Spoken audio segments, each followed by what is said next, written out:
So, welcome. My name's Nathan Lomax. I'm co-founder of Quickfire Digital. We're an e-commerce focused digital transformation agency. Together, I'm joined by my co-host, Heloise. Hi guys, I'm Heloise. I'm founder of Sell Beyond. We're a multilingual Amazon agency, help brands grow just on Amazon.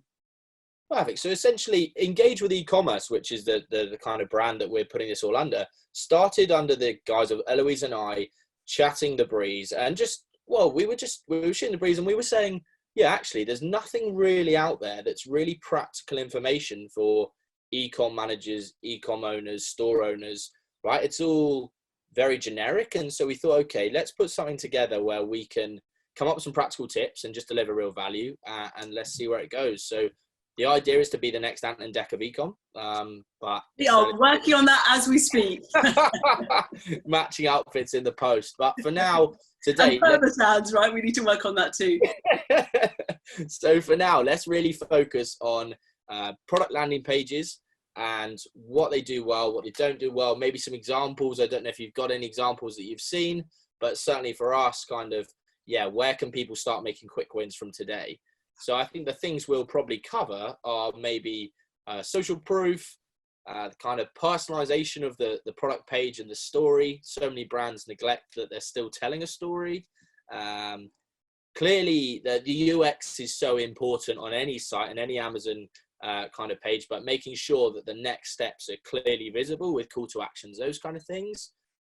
Rich content, so making use of photography, videography, etc.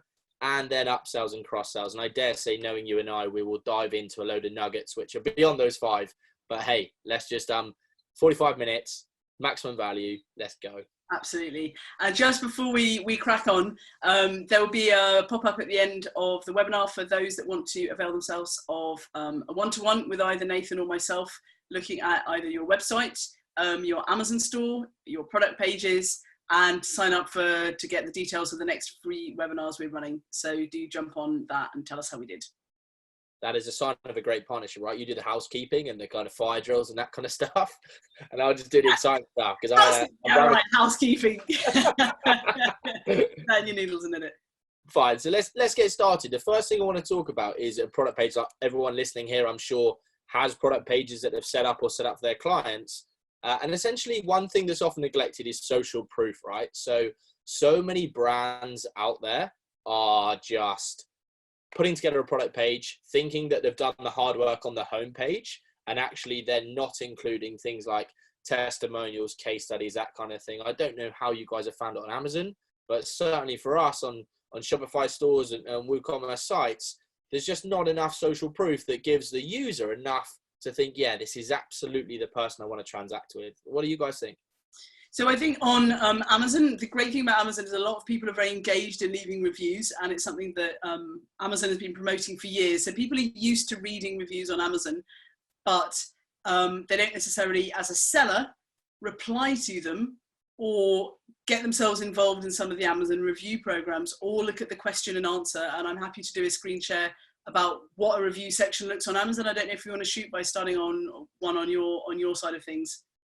Yeah, sure. So I was looking, particularly when I was thinking about reviews, when putting all this together, I started thinking about Argos, and actually Argos, love them or hate them, it actually does really well with their product page. So let me just share the screen. Let me just do this. Can you see this okay? Yep, that's good. Yeah, nice. So Argos here, right? So this is an ideal product page. They really get it. Social proof, one of the first things you see. At the end of the day, this is an Xbox controller, right? We all understand what an Xbox controller does, or most of us will. But actually, one of the first things you can see is, this is our product. We think it's great, but actually go and read the 37 reviews of other people saying it's great, and 4.5 stars. It kind of gives you a great synopsis, right? You can dive in and start reading all those reviews. Really nice that they've not just done a blanket review. They've gone, okay, they've broken it down, right, into entertainment value, design, features. I think that's really powerful. And really importantly, they haven't gone with the whole, oh, we only get 5-star reviews and we will not show 4-star, 3-star, 2-star, and 1-star. At the end of the day, this is a great opportunity through authenticity. So actually, yeah, not 100% of people recommend this product. 84% of people recommend this product. And actually, we have got a 1-star review. And if we dive into this, if we can, yeah, I dare say if we dived into 1-star review, we'd see that actually it's not going to be perfect for everyone. Here we go. Some people won't bother reviewing the controller, but those that have seem to enjoy it. So I think Argos do it particularly well. So I've got a question there for you, Nathan. Is that something, if you have your own e-commerce store, is that hard to set up, like segment your reviews if you've got more than one or two?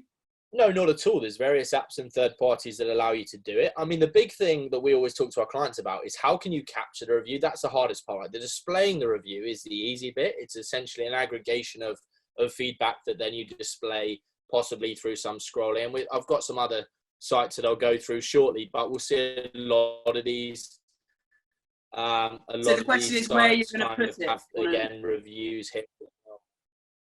Yeah, where you're going to put it. Ideally for me, it's above the fold. So we're not making the user work to find it. So as you see, you land on that page, you land on this page, bam, in your face. There it is. Social proof. Let's get it out of the way. Outside of ecom, but another interesting example would be booking.com. If I just quickly go to booking.com, I'm fascinated by the way those guys do it in terms of reviews, in terms of scarcity. And we'll come back to this example in a minute.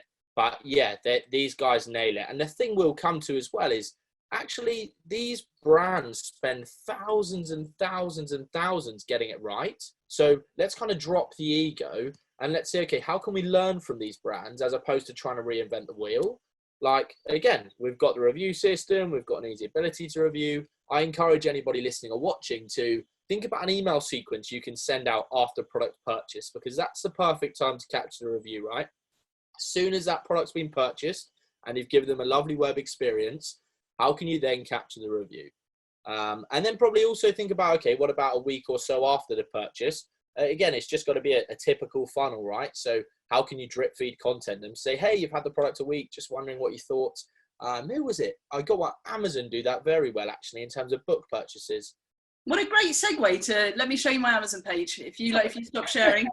Yeah, here we go. So obviously, as the company that helps people sell on Amazon, I'd love to think that whatever Amazon does is the most awesome, because they're kind of the market leaders.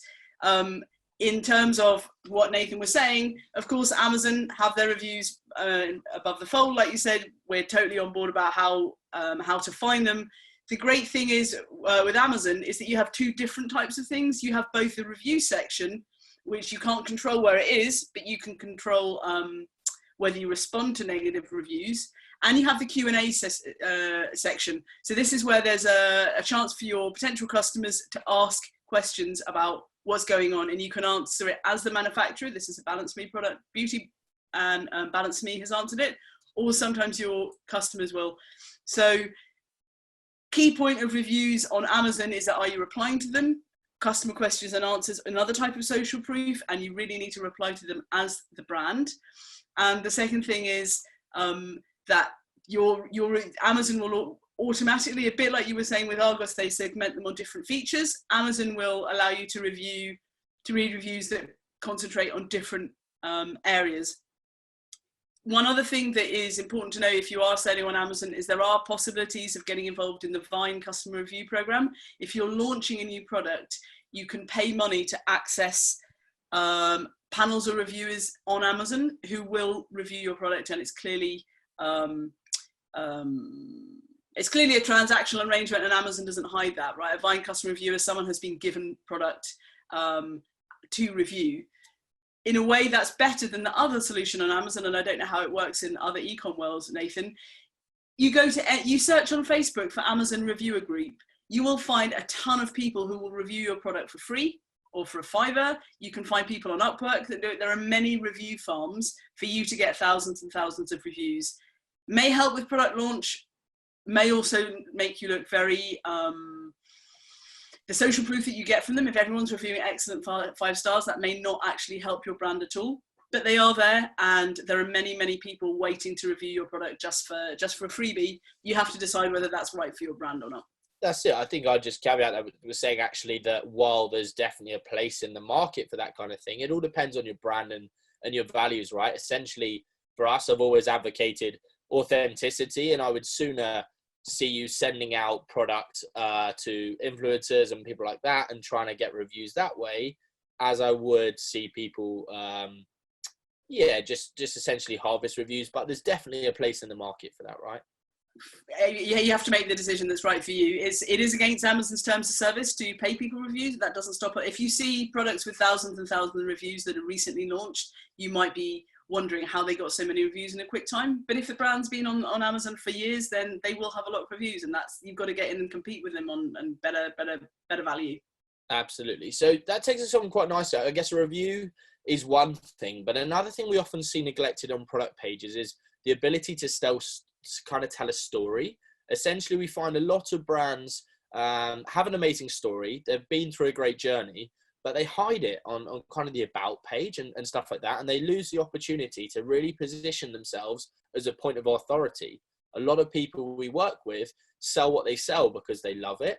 And actually, they've got so much knowledge around their product, but they very rarely give that across. So I love those kind of sites. And I'm just thinking of one off the top of my head that essentially allows you to see the product, see a very generic description, and then almost give you the author's view, if you like, or the author's experience to say, this is the product, this is how we found it, these are the pros, these are the cons, that kind of thing. How can we talk to our audience on a very personal level, almost as if we're having a conversation in store? That's a really good point, and it makes me think of a conversation I had recently with somebody who they have on their landing page. It's a couple that have a brand in the East Anglia region. On their homepage, they have a picture of them to show they are making the products, they love the products. There's a picture of them as the brand owners. However, on their product page, all we have is pictures of the objects. So the question is, if you are a founding team or you're a company where the fact that it's handmade is a really big sell point, would you advocate putting stuff about you as a company on the product page?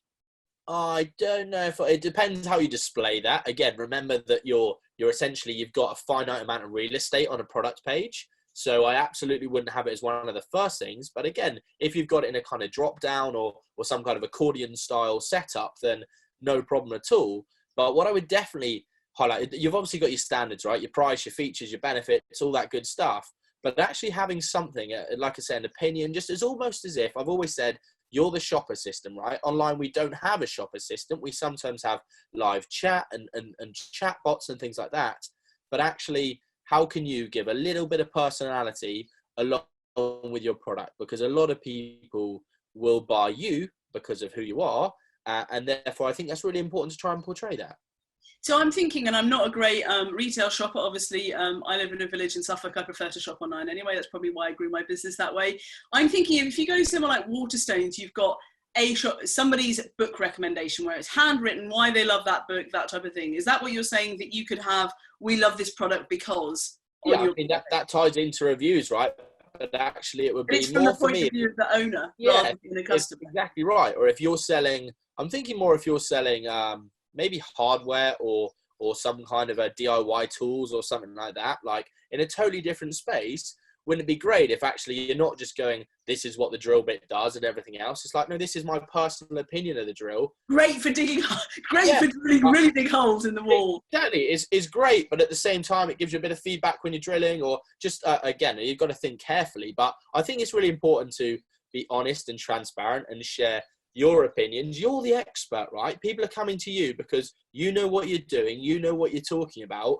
So don't be afraid to share that information. Again, I believe we've got Julia on the call today, and I had a chat with Julia earlier in the week or last week, and actually she knows everything there is to do about her product, right? She's an absolute expert in that field. So why not talk about it from her point of view, as opposed to just very generic, cold, uninformed opinion? It's really important that we get that personality across. That's a really great point. And I'd just like to share again a product page on Amazon, because Amazon allows you to personalize the story with your brand on every product page. And I'm not sure how this would work on a different type of e-commerce site. But if we look at this particular page, again, we're back to Balance Me, beauty brand. Some of their products, let me see if I can get, we have quite strong branding with the A+ content on Amazon. So here we are. So on a product page on Amazon, we have the benefits and the features and all of that good stuff. Further down, we can pull up who the company is, right? So this kind of brings back to what you've been saying, Nathan. On the A+ content here, the founders have given what they think is why they love this product. Works instantly to brighten tired eyes, say the founders and co-founders. So whether you like it or not, that is a thing where you're giving your opinion as the owner. And right further near the bottom, we also have a segment, who are we? Why did we found this company? What have you got? And that you can put on every single product page if you're on Amazon, is that type of thing. But it sounds like you're saying on a Shopify store or WooCommerce store, you might not want all of that. On Amazon, really, you've got the real estate to do it on Amazon. You might not want to do that on a different type of website. If you could very quickly just go back to that screen, Heloise, that was perfect, right? And that's exactly the way to do it. The only thing I would always say to people is that essentially we have a limited amount of attention span from our clients and from prospects using our sites and users. So how can we maybe just group that? So ingredients, I love the way they've shown ingredients there. That's super easy to follow. That's really, really helpful. But actually it takes up quite a lot of space, right? Same with this bit here. So can we use some kind of, certainly if you're using Shopify or WooCommerce, could we put it in some kind of accordion or set it in some kind of menu? So actually, yeah, it's just, it's not taking up loads of space. But actually, if you scroll to the top of Amazon, I mean, these guys do it perfectly, right? Actually, it's not there. It's not in the way of the price. It's not obscuring anything. It's out the way. And my understanding, and this may be a gender thing, Nathan, is that people in the market for skincare ingredients really care about the hero ingredients. So if the product has got hyaluronic acid, that is actually what they're looking for. It doesn't matter about whether it's for eyes or faces or whatever. So for their market, they believe that people really want to know about the hero ingredients. But it could be if they're looking to attract, men to 25 with their skincare, 25-year-old men may be looking for different winning points for sure. And that's one thing to consider as well, right? Is that you can't possibly please every single audience. You've got to consider them, of course, but actually you've got to think about your ideal customer profile and what it is they want to see, rather than trying to be a jack of all trades and, actually we'll appeal to chaps that are 25, will appeal to ladies that are 45, will appeal to this and that, and actually you appeal to nobody. So what I would say is really hang your colours to the mast and be super specific about who you're trying to talk to, and just try and make sure that you feel like you're having a one-to-one conversation as opposed to being super generic. So that takes us quite nicely, actually. I just want to stop you there because Freddie's asked a question. He said all the accounts can add that information from the manufacturer. Freddie, if you are brand registered, that means you've registered your brand as a trademark with the UK government, cost 170 quid. You can then apply for Amazon brand registry. Once you've got that, you can create A+ content. So if you're selling Cocoa Pops on Amazon, you can't do that. Kellogg's owns that brand. If you've got your own brand on Amazon, you can register with Amazon brand registry, and then set up your own content. Love that. So the next thing I'd like to talk about with product pages is clearly selling the next step. We were just chatting just before we came on air, and actually a lot of people forget the purpose of a product page, right? And we cover it with reviews and we cover it with feedback and ingredients and all that good stuff. And we forget the whole thing we're trying to do is push people towards checkout, right? And actually in the very cold light of day, that is the sole purpose of the product page, is to take you from product into basket through checkout as quickly as possible to generate the sale. And so again, if I just share my screen, you'll see there's a couple of people that do this very well. And we go back to those examples with, Argos again, straight away, add it to the trolley. Actually, they've got a primary goal, I guess, which is adding it to trolley. But actually, if you're not ready and you haven't got that commitment, you can just add it to the wish list, which means they haven't lost you totally. Right? And there's a whole nother conversation about how we can remarket to wish lists and stuff like that. A couple of other brands I was looking at, Misguided, again, do it very, very well, right? Front and center, add to bag, you can't miss it, massive button, nice and clean, nice and easy.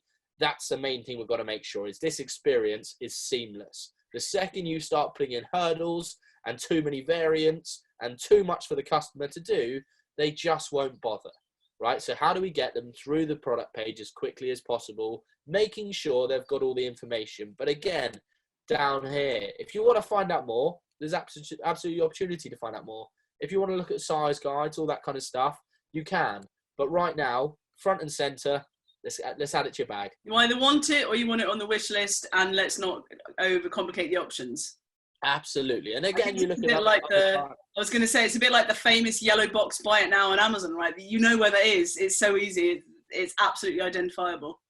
this is it. And Fabletics is a brand I've been doing a lot of research on, and I really like the way that they do it.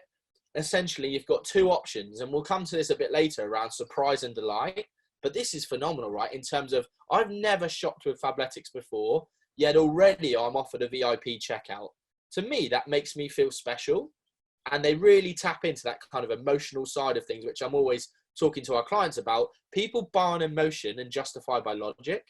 So how can we all of a sudden, I feel unique, right? I'm a VIP. Oh my gosh, like Fabletics have no clue who I am, right? This is no, coincidence. This is purposefully done that I now feel special.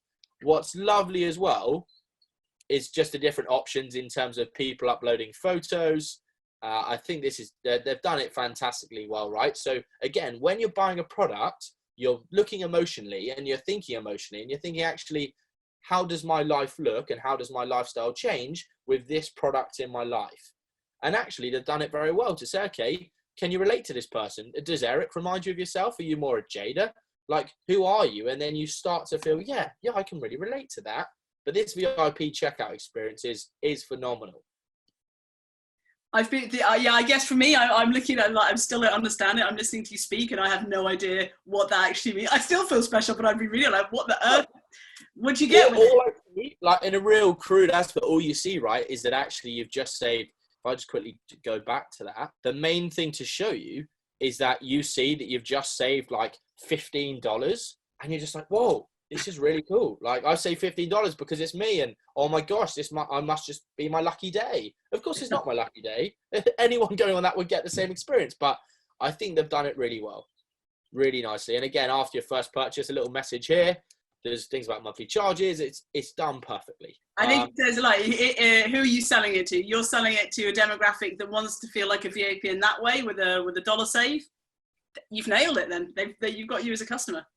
Absolutely. Now, some of the examples we've looked at just in those last few sites there actually really utilize rich content. And that's kind of the fourth thing around product pages. So just to recap, we've gone through the kind of social proofing, and I think that's really important, both on Amazon pages and e-com stores. We've then looked at, okay, how can we share a bit of story and personalize that story and give a bit of feedback and authority? We've talked about clearly showing the next step and user experience. How can I quickly go to product page to cart page as seamlessly as possible? But the next thing is around rich content, right? So how can we utilize video, photography, whether that be lifestyle shots or products with neutral backgrounds, whether we're doing 360 photos, how can we get the absolute most out of the rich content of our page? And how do you find that on Amazon? So Amazon is, the great thing is it's very specific what you can do, but I'm just going to bring up two examples of where someone's nailing the rich content and where someone could probably do a bit more work here.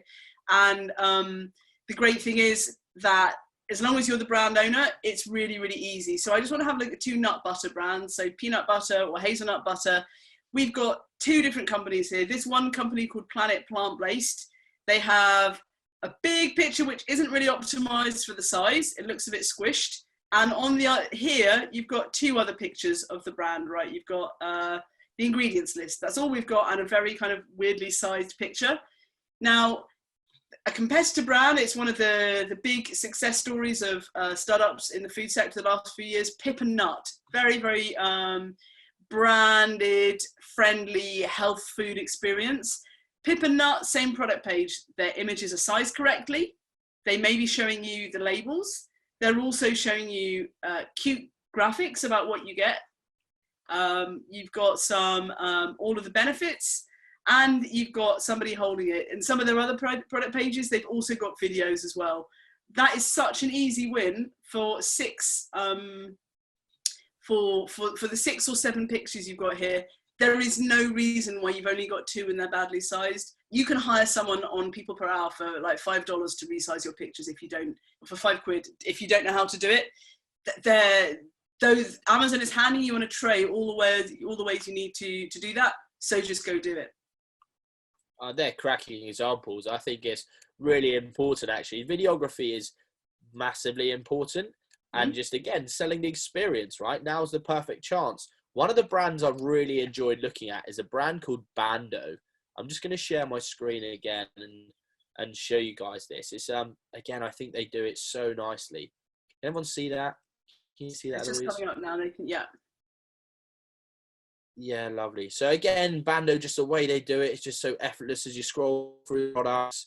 I think it's fantastic the way they've done this. Again, look at their product page in terms of easy to add to bag, a discount code, reviews.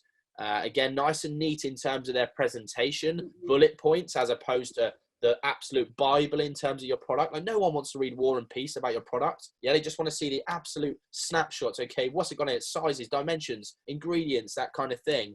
Yeah, I think again. Hey, I'm going to call you out on that, Nathan. I'd say, who cares what you and I think? We want to test and measure what the conversion rate looks like on the product page with lots of words or little amounts of words.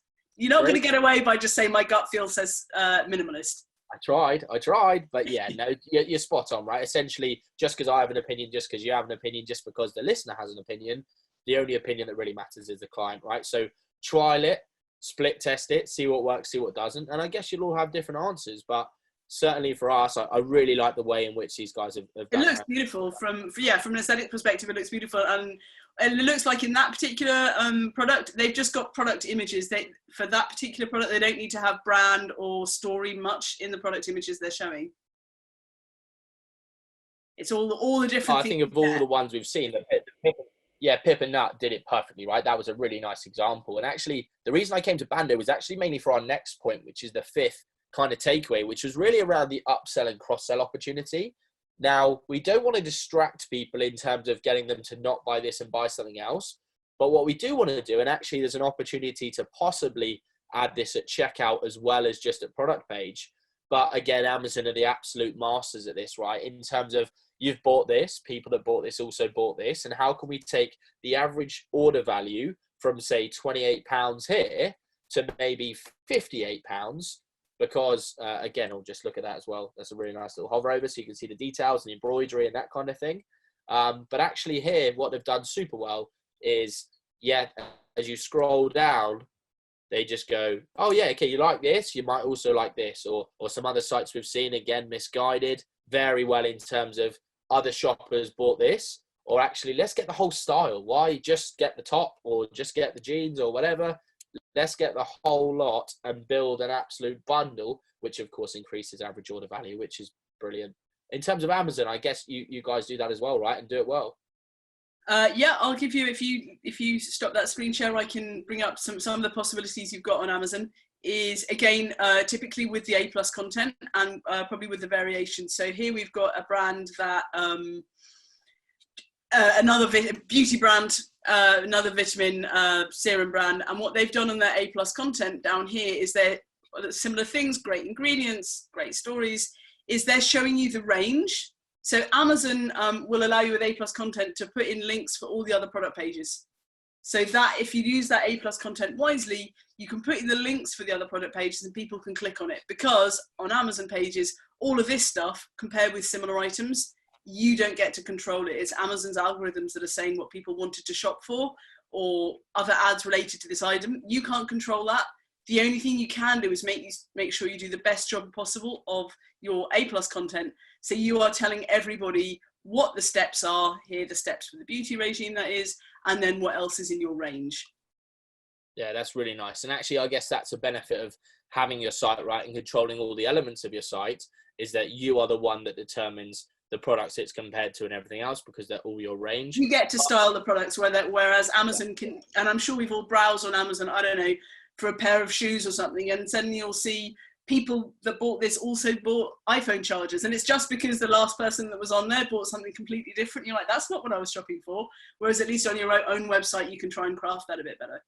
100%. I think one thing we really need to tap into when looking at product pages is herd mentality. So unfortunately, like it or kind of loathe it, people follow crowds and like to be part of communities and like to do what other people do, right? So actually, that whole other people bought this, or we recommend you go with this bundle or whatever, that's incredibly powerful. Just that use of language. Actually, people go, well, I don't want to be outside of the norm. I will absolutely follow what's recommended. I mean, I guess the educational system that we have, certainly over here and maybe worldwide, right, enforces us to follow rules and regulations. And actually, if someone tells me to do something, normally I will do it. So don't. That's just the kind of guy you are, Nathan. Yeah, well, this is it, right? I'm an obedient chap. But essentially, it's really important, I think, for people to not neglect that opportunity to essentially educate your audience and do tell them kind of what the next step is. Make it very clear. We think you should buy this bundle, or we think you should do this, or other people like you did this. They go, well, I want to be like those people. I know. You got FOMO, right? I don't want to miss out. Those other guys have... right. I mean, I've just got a question from Freddie, which is he's just jumped in, and he's asked me if we just kind of take a sidestep very quickly about one of the things I showed on my Amazon, and it's a Chrome extension. You can see on an Amazon page, I've got a view that you don't necessarily have when you're buying, and this is telling me the sales volume of everybody. Whatever product page there is, this will tell me how much that company is making in sales and what their pricing is. We're not going to go into too much. You can see it's an extension called Keepa, Keepa. Happy to talk you through all the things you can do with it, Freddie. But that's what those graphs are when you've looked at my page. That you don't get it normally. That's a really nice little piece of value there. And actually, there's loads of other extensions and Chrome extensions to look at when looking at sites as well, particularly when you're doing your competitor research and trying to see what others in your industry are doing. There's just we should do a podcast especially on that, I think. Yeah, I think so. We're using secret hacks of e-commerce product pages. There's one, shout out to one called Shopify Inspector, which has been really useful in terms of saying, okay, who's selling what, how much is selling, what's the best product, etc., etc. So yeah, definitely check those kind of Chrome extensions out. A lot of them are free as well, right? Exactly, yeah. They're not very, very expensive. So I think Keepa's about 40 quid for the year. It's totally affordable. Yeah. So one thing I really wanted to touch upon as well, I know we've gone over 5, but I just wanted to add a few extras with the remaining time we've got. And one of those is wish lists, right? Again, so many brands neglect the importance of a wish list. It's a very micro signal, I guess, or a tiny little bit of intent that they're ready to purchase, just not yet. And sometimes it's for higher end products when they need to go and justify that purchasing decision with another party, typically a spouse, right? So when you're thinking of, items that are thousands of pounds upwards, put it in a wish list, add it somewhere, and then make that wish list easily shareable. And that's something we're building with a platform at the moment in terms of almost a WhatsApp integration, right? To say very easily share your wish list with other people and allow those to kind of poll your decision to go, yeah, of the 3 you wish list, I think we should go with this one. So is there a specific type? I suppose a wish list means that you need to be selling a lot of products that people have got choice anxiety about. Would that be when it's good to have a wish list? Yeah, I think so. I think if you're selling one product with one variation or a couple of products, I don't think you get the full benefits out of it. It's mainly when you've got a wide choice and you can't decide, then thinking actually, a lot of people do this as well when they're browsing for fashion accessories and stuff like that, and they're awaiting payday. We see that quite a lot with some of the brands we work with. They store it all in this kind of virtual basket, if you like, and then you just wait till payday. And that's perfect because we can trigger kind of marketing activity based on wish list behavior. So, okay, yeah, now let's send a notification to someone. Just be like, hey, you know this thing you've left in a wish list here? It's payday. Do you want to buy it, or do you want to take the next step? And it's really softly done, but at the same time, I mean, remarketing on a whole, we could have a whole webinar about remarketing, right? But anything added to the wish list, that's the perfect trigger to say, okay, they're not quite ready to purchase. Now let's follow them around the web. How can we nudge them? How can we nudge them? Exactly. And I'm sure you've all kind of tried to buy that pair of jeans online. You didn't buy it. And then for the next 540 days, those stupid jeans are following you on every site you go to. Like, it's an incredibly powerful tool and it's really cost effective. It's done on a cost per click model. So actually it doesn't cost thousands of pounds to do. It's more accessible than you perhaps think. I think that just jumping on that, I think we should look at the other side as well, because there are some people on this webinar that are just selling one product. And so wish list may be not a good fit for them. What other ways can we get people to nudge and buy more if you've got one awesome product that has a lot of story to it? I think one thing I encourage you to do if you have one product is look at partnerships and relationships and ways you can build to essentially harness the chance of a bundle. Because one thing you haven't got the ability to do right now is bundle your products. You can only ever have one cart value. I guess you could have quantities as a possible upsell. So actually exactly. Like buy a case of 6 of these and get the 7th one free or whatever it's going to be. that's an opportunity. But at the same time, also look at complementary product sets and other suppliers that you can create almost gift sets for, or bundles or something to say, okay, rather than just buying this one-off product, spend a bit more and get this and this and this. I think that's a really nice way. That's really interesting. I just saw on LinkedIn this morning, many of you will know Paddy and Scott's, which is a famous East Anglian coffee brand, and that are sold a lot in retail outlets. They've been having a hard time right now. And Scott just posted that they've done a partnership with Tea Pigs, which is a famous tea brand. And it looks like they're partnering together to get their name of a national brand that's very well known, very premium, with the Paddy and Scott's coffee brand, very premium, potentially more well known regionally. And that probably is a really good example of where you've got a whole set of products, makes a natural fit to partner up with someone else. I haven't seen the details, but I did see it on LinkedIn. I suppose that's the type of thing you're talking about with partnerships. Exactly right. That is absolutely perfect, right? How can you find a complementary product that actually sells well as a bundle? So I guess the next extension to that, if you've got the tea, you've got the coffee, how can we find a premium biscuit supplier to give you the kind of total bundle, right? Where you get the tea, coffee, biscuits, all as one set. I was thinking afternoon teas, but yeah, biscuits could work too. Yeah, well, whatever it's going to be, right? And then actually after that, okay, how can you turn it from a one-off purchase maybe into a subscription, right? So actually, we all need tea bags, we all need coffee beans, we all need biscuits. How can you then say, you know what, don't ever worry about not having any biscuits? I mean, the amount of times you go, you pour yourself a nice cuppa and then you realise, oh, crumbs, I've run out of biscuits. That's a bad day. That's a bad day. Exactly right. Let's cut that out. I just see Freddie's put a little point in here about a .co.uk domain. I think that's a really interesting one, and I don't know your thoughts on this. Do you want to say the question, because for people catching up? Sure. So I have a .co.uk domain, but I want to sell in Europe in the future. Do you think that French Germans are going to not like it, or going not to like it? Essentially, yeah. I believe that a .com domain would be a better place to start, and then an extension. So if it was australia.com.au or something like that, I think that .co.uk is perfect for the UK. I think there might be an element of trust, but actually, again, this is all back to hypothesis and thought. It's not particularly expensive to buy the extensions, so it might be worth just split testing it and see, right? Actually, does conversion plummet if you're trying to sell on a .co.uk store, or actually are you absolutely fine and we're kind of overthinking something? I think sometimes as e-com owners, and business owners, right, we're very guilty of kind of creating a situation before it's happened. And actually, sometimes we just have to let the data decide if it's going to be right or wrong. And I would jump on that and saying, as someone that does a lot of foreign language marketing, what's really going to be key here is your message. It may be less the .co.uk, but if you want to speak to German people, well, shucks, you've got to probably speak to them in German and make sure that the pain points of the German consumers are bang on, and they may not be the same as your English consumers. So it may be less of, is it a .co.uk, but actually, have you got that website with the right message for your core audience? And that will probably be the clincher. I take your point, Nathan. It may or may not be the domain, but I think the messaging has to be bang on. If you're just Google translating it, that might be fine, but it might not really be hitting what your German consumers want. For sure. Now, one thing I would just like to touch upon, and it doesn't matter if you're selling one product or 50 million products, is the option to offer finance or credit options. And actually, there's loads of amazing tools out there to do this. But one I'm hoping to get on this e-commerce series actually is a brand called Klarna. And I don't know if you guys have come across Klarna before, but essentially, if I just share this,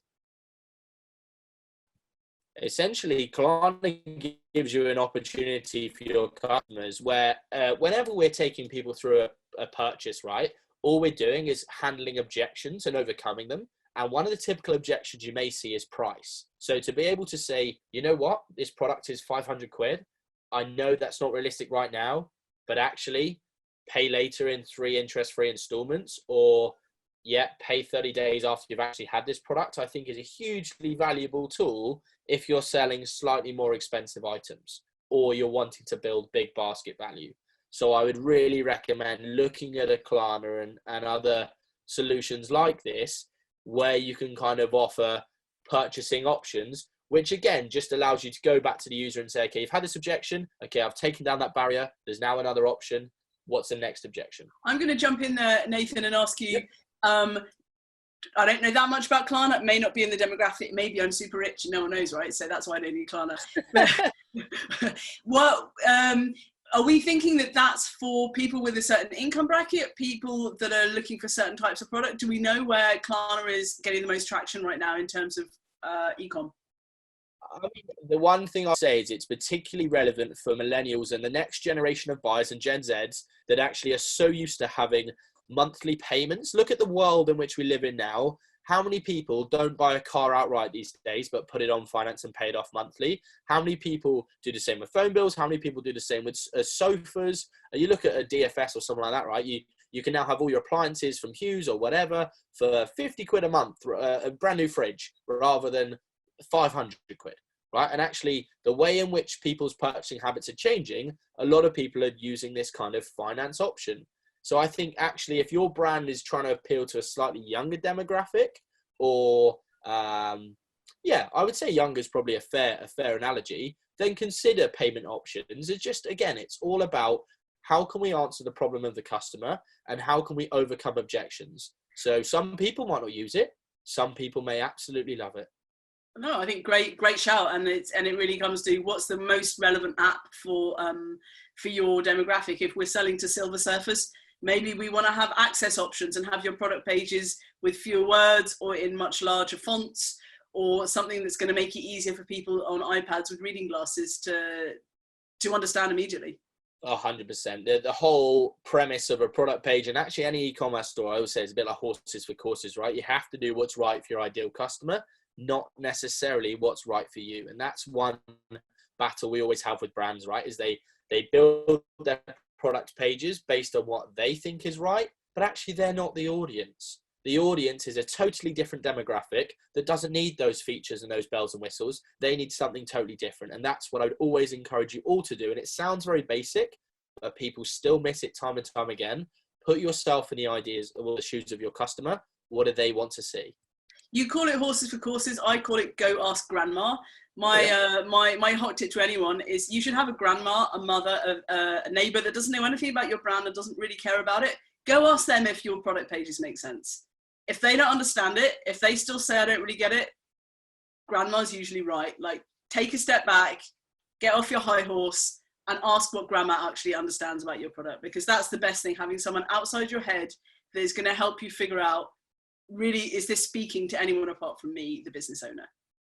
So one thing I'll just take us back in a bit of a recap, and then we've got about 5 or 6 more minutes where there's a little bit extra I want to give as well. So we've gone through social proof. We've gone through personalizing the product page in terms of telling a bit of a story and giving a bit of personal opinion on a product, almost as if you're a shop assistant. We've gone through clearly showing the next step through user experience and actually not cluttering the product pages. We've talked about rich content and how you can utilize video and 360 product spins and all that good stuff. And we've talked about upsells, cross-sells, product bundling. Those are the 5 main things. And then we've touched upon a load of other stuff as well. One thing I'd really like us to look at is the concept of surprise and delight. And I touched upon this a little bit earlier. And actually, realistically, this is probably for another webinar in terms of what happens when the product gets in front of the customer for the very first time, when they open that box. How do we connect with them emotionally? But actually, there's a massive opportunity to do this at product page as well, right? And we saw that VIP version earlier, but I'd be interested to see how we can do this on Amazon as well. How can we say, actually, you know what? You've got a free X with this product, or you've got Y, or actually, because it's you, we've got Z. Just anything that makes your customer feel really, really special and makes them feel like they are $1 million. That's our sole purpose in marketing, is how can we make the purchasing party feel absolutely bespoke, unique, like the most important person in the world. I think that's a great point. And one of the other things that's kind of linked to surprise and delight is preempting any objections after purchase. I heard a great podcast the other week from a company called Punchline that do humorous product copy, and they're based in the States. And the person delivering that podcast was saying, one of the things you can do, if there's you have a lot of returns on a certain theme, is send out when your pre-delivery email with a couple of things. This thing often sizes big, so be prepared for it to size big when it arrives, and then you're preempting any objections, but actually making sure that when people open the box, they know what they're expecting. And I thought that was really interesting. Depending on what you're selling and where pain points may be after purchase, you make sure you communicate with your customers in the right way, that they'll be really, really looking forward to what's in the box and expecting what's in the box. No, that's a great shout. And I think we're going a little bit off tangent in terms of product page, but actually we really need to think about, okay, how can we make this as personal as possible, but actually once they've got to cart and they've got to checkout, that's another stage where we lose so many people, right? We've done all the hard work. They've got a beautiful homepage. We've got a beautiful product page. We've categorized all the products. We've made it all easy. We get to checkout and we think our job is done. Like, it's almost like a bit of reality check, right? Actually, the job isn't done until they've paid the money and the money's in the bank. The bit we need to do now is get them through checkout. So how can we, again, last chance for a bit of surprise and delight? Can we give them something extra? And actually, how can we very quickly, let's not ask the inside leg measurements and all that good stuff. Let's just get them to fill out the basic information that they need. They can create an account after purchase, possibly. They don't necessarily have to create an account to be able to purchase, or certainly let's allow them to check out as a guest if they want to. Sometimes I see, and I don't know how you guys find it on Amazon, but certainly you overcomplicate the cart process and then loads of people just leave, right? After all the hard work. No, that's that. I mean, Amazon are famous for being the biggest company in the world because they've nailed that customer experience. That's what they got best. They're leaders because it's so seamless to be able to check out on that thing. So the final thing for us today then is actually all this stuff that we've shared today. Hopefully there's no massive cost implications. There's no reason why you can't go and do this stuff right away, right? It's really important to just test and measure and pull the trigger. Just try it. Essentially, with conversion, which is kind of a broad term for what we've been describing today, how we get people from A to B as quickly as possible. Normally that's through conversion rate. Actually, the only way to improve conversion rate is to try something, right? So build a hypothesis, have a thought, try it, test it, push some traffic to it, learn from it, and then do it better. And then learn again and learn again and learn again. If you take anything from today, hopefully that's it. That while Heloise and I have all these ideas and concepts, and we've shared some examples, we've even said, look, don't reinvent the wheel. There's some great people doing it already that have spent thousands learning and testing. Actually, take what we've told you, go and try and implement it. Feedback to us. Happy to jump on calls, share information. Just say, look, okay, I've tried this. This hasn't worked. Why do you think that is? Oh, okay, it's because you've done this. Or actually, I don't know. Why don't we try a different variant? Maybe it was just the wrong traffic. All those great things. But the most important thing is just pull the trigger now more than ever. Let's really try it and get those kind of matches. Crack on, try one thing, see what worked, see what didn't work, and then go discuss with somebody else. That's the best thing. Test it and then figure out what worked, what didn't, and don't worry about it too much. You just got to try. So that's it for today. Thank you all for joining us, our first episode of Engage with Commerce. That was incredibly exciting. I mean, we've got a little bit of work to do to become the next Ant and Dec, but hey, they started somewhere, right? So absolutely, guys, we welcome all your feedback. There's going to be feedback forms coming out. I really encourage you all, if we're not connected on socials, LinkedIn, Facebook, whatever, do jump on there. Let's connect. Feel free to ask any questions. We're more than happy to help. Thank you so much for joining us today. I hope you found it useful, and I look forward to seeing you on the next episode. Awesome. Thanks very much.